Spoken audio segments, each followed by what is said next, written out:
It was supposed to be a shortcut, just a small detour through an old tunnel that hadn't been in use for years.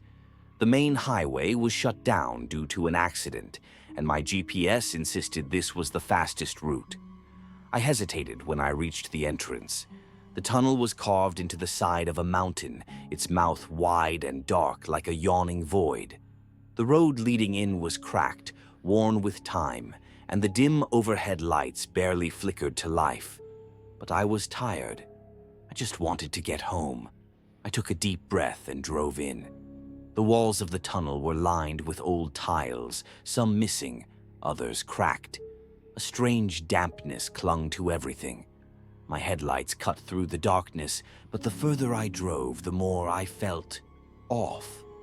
The tunnel should have been a mile long at most. I had been driving for 5 minutes.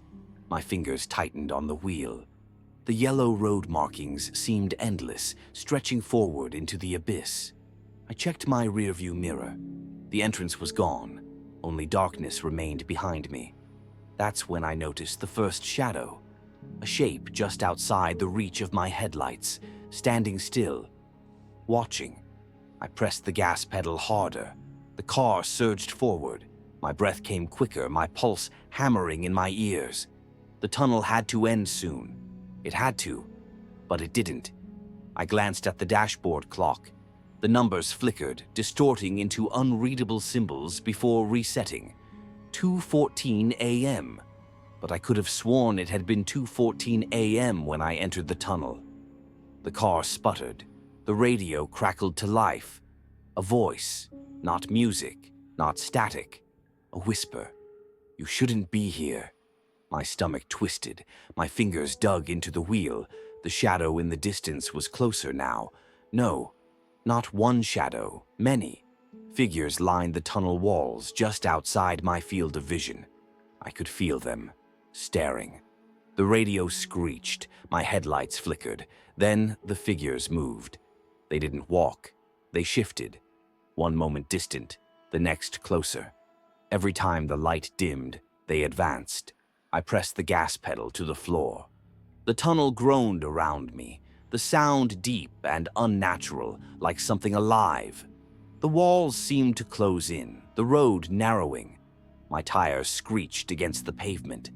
Then I saw it, a figure standing in the middle of the road. A woman. She was pale, wearing a tattered white dress, her dark hair hanging limp over her face. She didn't move, didn't blink, didn't breathe. I swerved violently, my tires skidding. The car spun, my vision a blur of darkness and flickering light. Metal groaned as I slammed into the side of the tunnel. My head snapped forward, pain shot through my skull. Silence. The car's engine sputtered and died. The headlights dimmed to nothing. Darkness swallowed everything. I fumbled for my phone. No service. The air was thick, suffocating. I could hear something. A faint tapping. No, not tapping. Footsteps, slow, deliberate, coming closer. Then a soft breath against my ear. "Get out!" Ice shot through my veins. My fingers trembled as I reached for the door handle. It wouldn't budge. The footsteps circled the car. Shadows moved outside, barely visible through the fogged-up windows. A single knock on the glass. I turned, breath caught in my throat. She was there, her face inches from mine, separated only by the thin pane of glass. Her eyes were hollow, lips cracked. Her mouth moved, but no sound came out. I squeezed my eyes shut. When I opened them, she was gone. The car roared to life on its own. The headlights blazed. The tunnel was empty again. I didn't hesitate. I floored it. The tunnel stretched on endlessly, but I refused to look at the shadows in my peripheral vision. I refused to acknowledge the whispers growing louder. And then, light. I burst out of the tunnel, my tires screeching against the pavement. The sudden brightness of the early morning sky stung my eyes. I barely slowed down, desperate to put distance between me and whatever had been inside. A mile down the road, I finally pulled over. My hands shook. My breath came in short gasps. I turned, glancing back at the tunnel entrance. It was gone. Not just dark, not just distant. Gone.